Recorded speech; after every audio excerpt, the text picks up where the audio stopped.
Bismillahirrahmanirrahim. Assalamualaikum warahmatullahi wabarakatuh. Perkenalkan, nama saya Yuda Kusuma Cahyadi. Sekarang saya akan membahas tentang kapitalisme.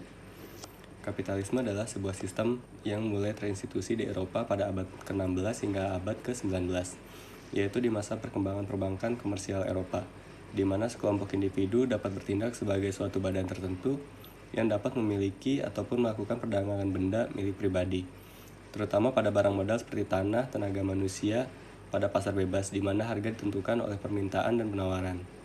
Demi menghasilkan keuntungan, statusnya dilindungi oleh negara melalui hak pemilikan yang tunduk pada hukum negara. Paham di mana orang yang memiliki modal paling banyak, maka dialah yang berkuasa, dan orang yang tidak memiliki modal harus bekerja keras untuk sepemilik modal. Dengan melihat berbagai akibat negatif yang disebabkan oleh sistem kapitalis, sudah dapat disimpulkan bahwa hal tersebut tidak dibenarkan dalam Islam. Karena dalam Islam dijelaskan dalam membina pemerintahan suatu negara harus memperhatikan kesejahteraan rakyatnya. Sedangkan dalam paham kapitalis sudah jelas bahwa masyarakat akan merasakan kesengsaraan dan tidak akan terbangun keseimbangan dalam sistem perekonomian pada negara tersebut. Dijelaskan oleh Ustadz Saiful Basri bahwa Indonesia adalah surganya para kapitalis. Pengusaha hanya bermodal kertas uang dan ditukar dengan komoditi berkualitas yang dimiliki Indonesia. Uang itu sendiri adalah simbol kapitalisme, di mana kertas yang sejatinya tidak memiliki nilai, namun dapat digunakan untuk membeli segala kemewahan dunia. Kapitalisme semakin merajalela karena sudah tak ada lagi jiwa bertarung dalam generasi Indonesia, seperti Bani Abbasiyah yang perlahan hancur karena jiwa bertarung semakin hilang dalam generasinya. Bertarung yang dimaksud adalah bertarung melawan kapitalisme. Untuk menghadapi penjajahan ekonomi kapitalis, dibutuhkan solusi alternatif yang bersumber dari Islam.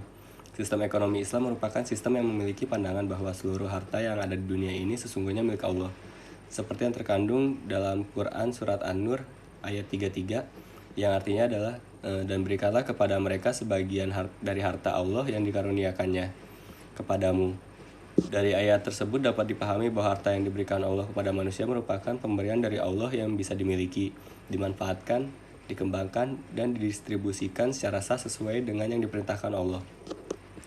Melawan kapitalisme di era sekarang ini memanglah tidak melalui peperangan yang dapat melukai fisik, tetapi dengan cara mencintai produk dalam negeri dan dengan menumbuhkan rasa cinta seperti mengkonsumsi produk dalam negeri, maka secara tidak langsung membantu mempercepat pertumbuhan ekonomi, karena akan meningkatkan produktivitas perusahaan dan penyerapan tenaga kerja akan semakin tinggi sehingga pengangguran dapat diatasi. Selanjutnya, untuk melawan kapitalisme, Islam mewajibkan umat muslim untuk mengeluarkan zakat fitrah maupun zakat mal jika sudah memenuhi haul dan nasabnya, karena zakat mampu mengurangi gap antara orang kaya dan orang miskin, sehingga tidak ada orang yang merasakan kekurangan dan pemerataan ekonomi dapat teratasi.